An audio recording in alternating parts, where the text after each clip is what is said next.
Hi guys, కాకరకాయ కూర. Stove వెలిగించుకొని గిన్నె పెట్టుకొని అందులో నూనె పోసుకొని నూనె వేగాక జీలకర్ర ఆవాలు వేసుకొని కొద్దిగా వేయించుకోవాలి. అవి వేగాక ఉల్లిపాయలు వేసుకొని ఉల్లిపాయలు కూడా వేగిన తర్వాత అల్లం వెల్లుల్లి పేస్ట్ వేసుకోవాలి. తర్వాత పసుపు వేసుకొని కలుపుకొని కాకరకాయ ముక్కలు వేసుకొని కలుపుకోవాలి. తర్వాత ఉప్పు,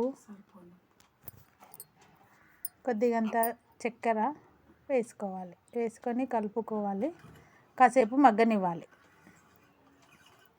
తర్వాత కొత్తిమీర, కరివేపాకు, పుదీనా వేసుకొని టమాటాలు వేసుకొని కలుపుకొని కారం పొడి, తగినంత కారం పొడి వేసుకోవాలి. అది కాసేపు మగ్గాక వాటర్ పోసుకొని ఉడికించుకోవాలి. తర్వాత కొబ్బరి పొడి, పల్లీల పొడి వేసుకొని కాసేపు ఉడుక్కొని ఇచ్చిన తర్వాత కాకరకాయ కూర రెడీ అవుతుంది.